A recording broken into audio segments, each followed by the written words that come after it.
to Hanratty'S Huddle with your host, Terry Hanratty. I am Dave Toromeo. It is a beautiful, warm November 1st day here in the Northeast, and baseball is officially over, Terry. We're getting to the point where all these things are either starting up or winding down, and baseball is my Pirates out of it? I think I keep tuning them in and see when they're going to be on, but I guess they're not on. It's like yet. Bob Uecker said, just a bit outside. They're just a bit outside the playoffs. But it's it was. You got to tip your hat to the Dodgers. You really do. They are really good. Yeah, they pitch really well. They do the little things right, and that's this baseball. And I love baseball. Was my favorite sport growing up, and I loved it. I love my Pirates, but they were great back in the day, but not so much anymore. Yeah. But just to watch how they, if you bat over 300 now, you're a freak. Yeah. Oh yeah. How many guys over 300? Yeah, that's rare. A handful. No, you're right. Back then, it was a big thing to be the batting title. Yeah. I remember Dick Groat won it one year. Yep. With the Pirates. Batted, I think, 324, something like that. Yeah. But it was, you really had to, you were on the cusp. If you were under a touch under 300, you're on a trading block. Yep. They want to get rid of me and get someone that can bat 300. Yeah. Nowadays, you look at these guys who bat 214 with 12 home runs. You go, what? How's that happen? No, it's a totally different game, and I don't understand because a home run hitter, they're great when they hit them. But there's such a big gap between them. Yes, Judge hits a lot of home runs. Right. But, there's a certain percentage. That 1% of guys who hit a lot of home runs are few and far between. And if you're a team built like the Yankees, you're going to hit a lot of home runs in some games. You're going to win those games 12-2 or whatever. But to me, it's a fundamental flaw. Nothing against the Yankees. They're a great team, but I don't think the Yankees were able to manufacture runs. They can't. The way the Dodgers They can't. Yeah. When was the last time you saw a Yankee bunt? No, listen. And it's in the fielding. Judge made a phenomenal catch earlier in the game. Great catch up against the wall. Crashed into the wall. Yep. I felt sorry for the wall because that big guy hit it really hard. He's a and big he man. Came bouncing back up, and everything was good. Yep. But the next game, the fly ball to center field, you could on slow mo, you could see his eyes. He was looking to first base. Yeah, he wanted to double up. And you cannot do that. You got to watch the ball into your glove. That's your first priority, right? And he missed the ball, and that started the craziness. It did. Then the shortstop panicked to throw to third base to get the force out there. And if he makes a decent throw, he's out. He's out by a step. Both were just really errors that just should not be committed by a professional team and by a team that really, you're in the World Series. It's Game 5, and I'm sad that it didn't go longer. But at the end of the day, those two guys, were really the heart and soul. Volpe and Volpe really put the charge back into the Yankees. Helping them win Game 4 with the grand slam. Oh, for sure. So give the kid credit, and it's nothing against them. It's just it's horrible that had to happen. It's just a terrible. Yeah, it's a terrible way to lose. The fifth inning was. They should have been back in Los Angeles. Yeah, the fifth inning was a bad news Bears inning. Let's be honest. Yeah, 5 unearned runs, and you have a 5-0 lead. I don't care if it's April, May, June, July, but this is the World Series. You have a 5-run lead, and you give up 5 unearned runs. And Cole was pitching. Cole pitched lights out. Lights out. Couldn't get him out of the game. He is a gamer. He is. He made one of the worst mistakes a pitcher possibly could make. A play that they go over 1,000 times at training camp. 1,000 times a day. Yeah. When there's a ball hit to the first baseman, you break for first. Anytime it goes to your have the first baseman calls you off. Yeah, I got it. And you're sprinting until that guy calls you off. Yeah. And it was a lazily hit ball to first, and it was deep. Yeah, and it was spinning. So Rizzo did the right thing. I don't think he could have really charged it, right? Because that ball was a little goofy. It was. It was coming off the bat. It was squirrely down there. Yeah. But Cole, I think he was so happy to think that I'm finally out of this inning. And it just blank. He went blank. He went blank. He mental errors, and sometimes mental errors are worse than physical errors. That was a bad mental error. And by the way, let's give credit to Mookie Betts too. Oh yeah, he busted his ass down to the line. Yep, he saw that Cole wasn't getting over it, and he moved. and he booked it down that line. And listen, the Dodgers. Now, the Dodgers still had a lot of guys that even weren't in the World Series, Clayton Kershaw and a lot of their pitchers. So that's why they had to go to this mishmash of Ohtani. And Ohtani, I think, after that slide hurt his shoulder, he was not the same. No, not at all. He did not. He had 2 hits in the series. Two hits. He was there for intimidation. Yeah, maybe. Just to have him at the plate really puts, tightens you up a little bit. Freeman deserved the MVP, and listen, congratulations. Freeman was, and his story is phenomenal. It is, yeah. I never knew that. His mother died when he was he's 10 years old. I think he's a good guy. His father had the heart attack, and he finally got a little healthier, and he still pitches batting practice to his son, who's MVP of the World Series.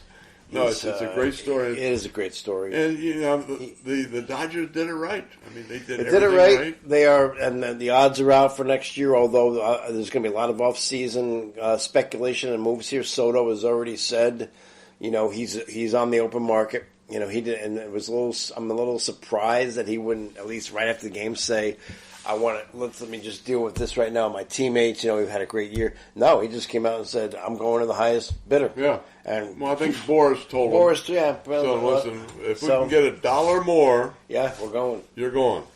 And so that's that. And the Dodgers are the odds-on favorite to win it again next year. I don't, listen, anything can happen, injuries, blah, blah, blah. It's tough to get there, and that's why if you're the Yankees, you say, man, after all those years of disappointment getting beat in the previous rounds, they were there. They had a really good chance, I think, with their pitching. And would you fire Boone? Personally, I wouldn't, because I don't think Boone. I think Boone was outmanaged in the series, but then again, Roberts has been outmanaged in playoffs in years past too. So I think it's a growing thing. I think Boone is really at the mercy of a lot of the analytics department. To do what? Fire Boone to hire who? That's it. That's the whole key. Hire who? Everybody said, fire Boone.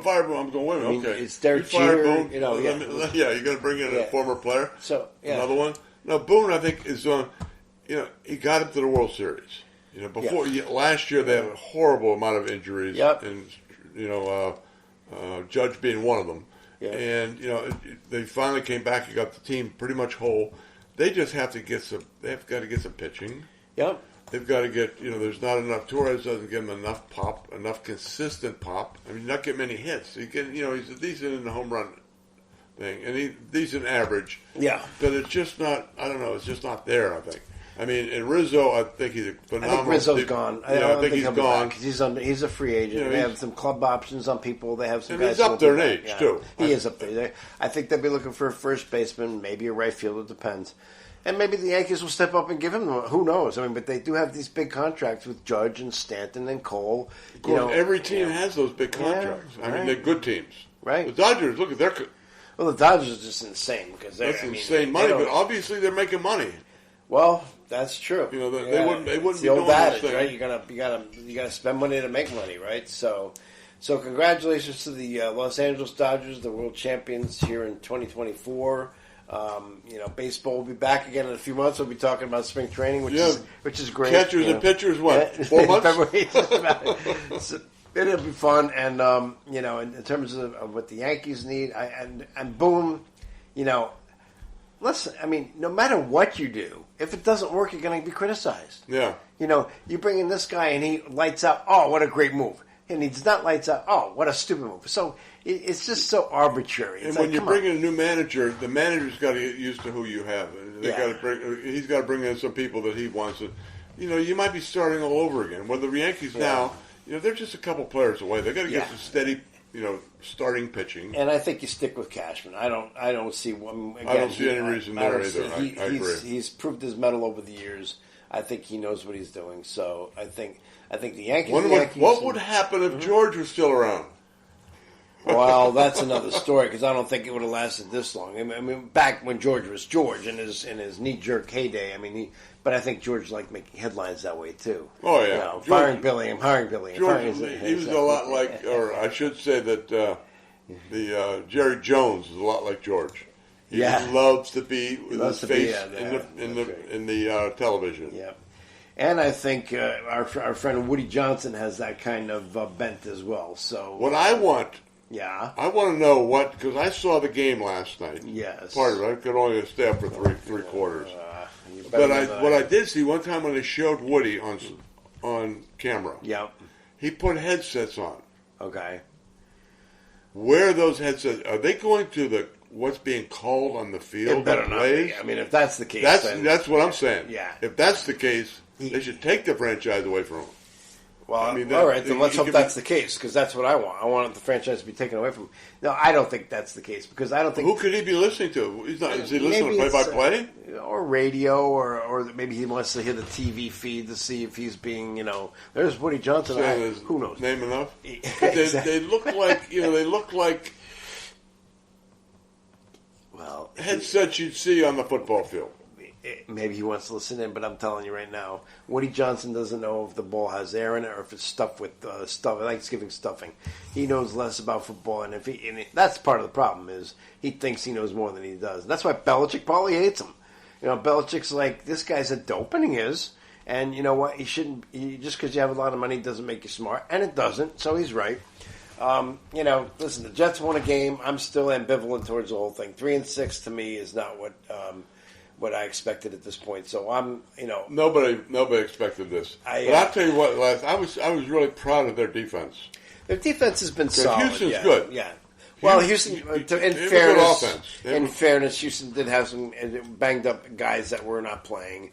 Diggs is out for the season. Their other receiver was out. So it really, and I don't think, from what I heard, the pros, it's not like college. On the pros, you can get someone, make a trade at the end. The trading deadline's still active, all right. Or you can pick someone off waiver wire, and be credible, very good players. All right. So we're sticking with the NFL for a second, since we've gone down this road. We have to talk about a certain play that happened last week. And if you haven't seen it, Google it. I'm sure most people have. It's the final play of the game between the Washington, formerly the Redskins, and now the Commanders, whatever the hell it is. I like Redskins, but whatever. So I like the Redskins. What do you call them for short? Commies? The commie bat. Commies? I don't know. Whoever gave them that name? I don't know. So, the Indian tribes want them to go back to the Redskins. That's right. They got these petitions going on. That's right. Come on, let's grow a couple here. And the Chicago Bears, who were up 3 points on the final play of the game, and listen, Hail Marys happen. That's why you throw it, right? Yeah, that's why it's called a Hail Mary. But in this particular case, why don't you saw what happened? Well, they first of all they started out with a spy on the quarterback. Yeah, in case he's going to run. Where the hell is he going to run to? It's like 70 yards. You basically took him out of the game. Yeah. That one player. Right. So now you're playing with 10 guys on defense. Yep. Then you're playing with another dope who's cheering the stands. Yeah, he's egging him on because he thinks the game's over. Yep. And he didn't even realize it until the ball was well snapped. Right. Because the play was going on. By the time he got to the middle of the field, the ball's in the air, and he's batting it up in the air. It's like a volleyball, and he just set up the other team to catch the ball. He did. When you're rushing 3 guys, you're blocking with 5, and they probably had a running back in there also that was blocking because they didn't need him in the pass pattern because they had to get deep. Yeah, they had to get to the end zone. These receivers. That's right.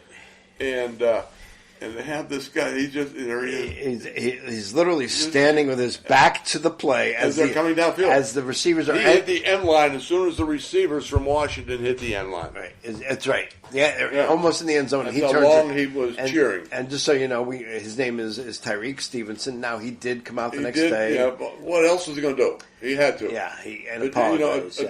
First of all, a dope does what he did, no matter what happened in that play. Yeah. You don't just turn around to the opposing team and start, getting their fans all goofy. No, it's inexcusable. I'm sure you said this. I might have just missed it because I was like, he's the guy who tipped the ball. He's the guy who. it was beautiful, perfect setup for the Washington. It's like if Karma there was nobody behind him. He caught the ball with no one around him. It was a perfect setup. Oh, it's crazy. And if Karma's a real thing, then that's what Karma is right there. But they had on television. They showed the bar in Chicago. Yeah. When they scored to go ahead, this bar you couldn't bananas. It was crazy in there. Yeah. Then all of a sudden they're still going as the play starts. Yeah. And all of a sudden the ball's up in the air, gets a little quiet, then all of a sudden he catches the ball just like that. Boom. You could hear a pin drop. You go, What a shame. The pain. Not to leave your Jets.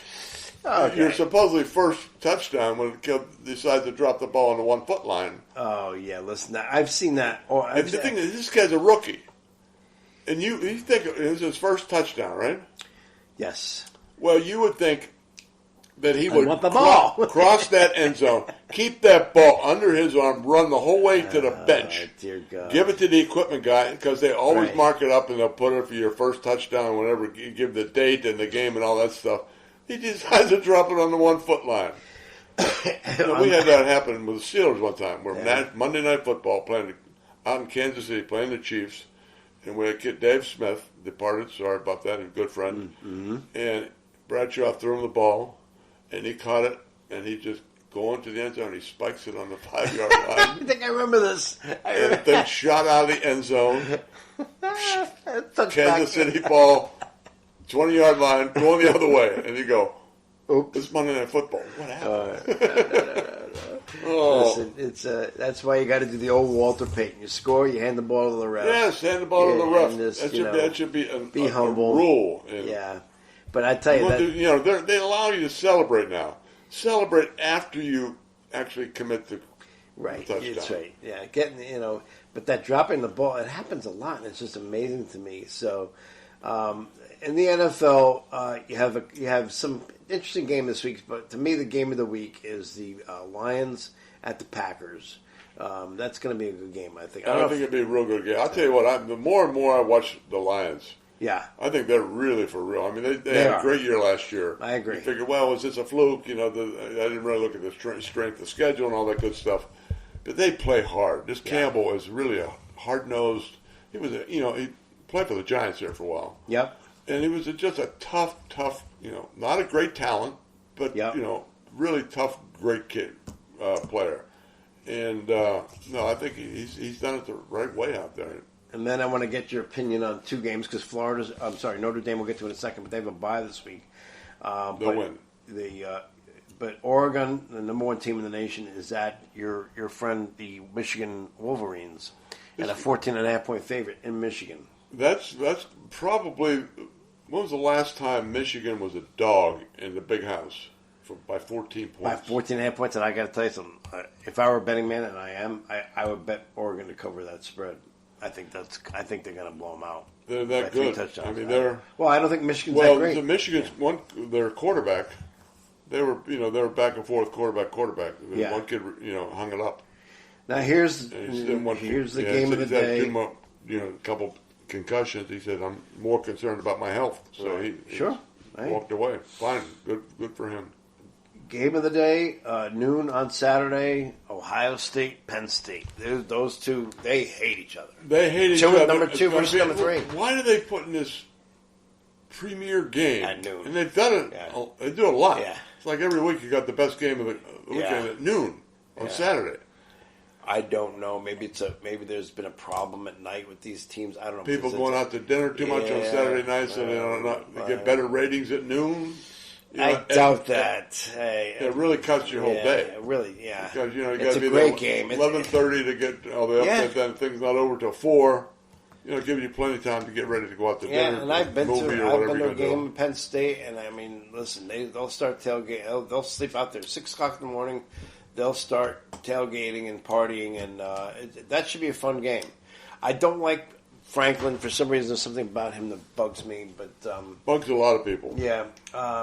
So I don't, but I do have a lot of Penn State friends, who love that program. I'm not a fan of either team. Yeah, but I think Ohio State. You think Ohio State wins this game? Yes.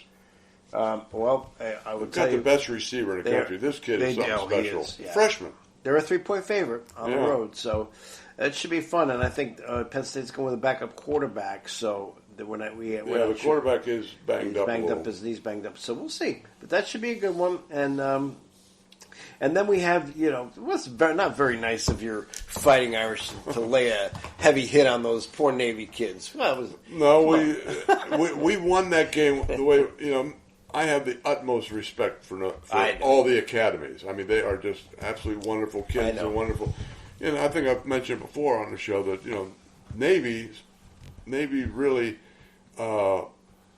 prevented Notre Dame from going broke. Back in the World War II, when they were, no one, everybody was going to service, nobody was going to college.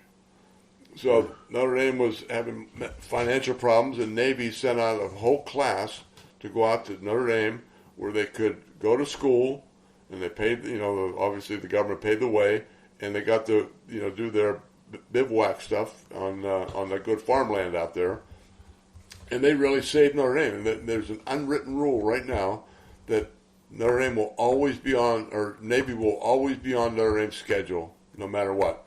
If Navy wants off the schedule, it's up to them, but Notre Dame will never take them off the schedule. For thank you for what they did.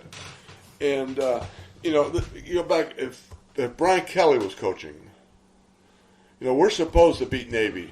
We're bigger, stronger, faster, and we've got a lot more, depth. Yep. So we're supposed to beat those teams, but occasionally they're going to pop up and grab you. But on a consistent basis, you're supposed to beat those teams. Yeah. Well, under Brian Kelly, it would always be a close game. Yep. And how do you build a team? You build it by getting these games that you're supposed to win and win big. You get ahead and you put your second team in there. And you get them the exposure and the experience. Or whenever you have an injury, you got a good quality person to put in there. And that's how you build depth. And that's how you build championship teams.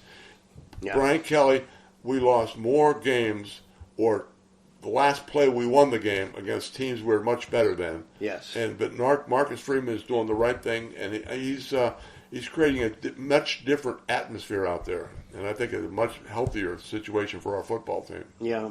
I'm not a Brian Kelly fan either, but your point is well taken. That you want to get those backups as many reps. That's what gives them that game experience is in those blowouts. And you cannot duplicate that. No matter how hard you practice, how long you practice, you can't duplicate going game experience. And when you get these kids in there, that just helps your team so much. Yeah, yeah. And so, and I know, and I've never, if your backup quarterback is in the game, you should be having him throw the ball. Right. A lot of people say, "Oh, look at run up, score." No. Because that kid needs the game experience in order to throw the ball. And if your first team quarterback goes down, you want this kid to come in who's never thrown a pass in his life. Yeah. You want him to be able to step in and say, "Well, I've done this before against so and so and so and so. I can do it now." Yeah. So that's how you build. You don't stop the clock to run an extra play to score a touchdown. No. But if you're in the game and your second team is in there, and the quarterback is throwing the ball, I have no problem whatsoever for that. I'm with you in lockstep. So, our friend Brian Kelly is off this week as well. They have a bye, so.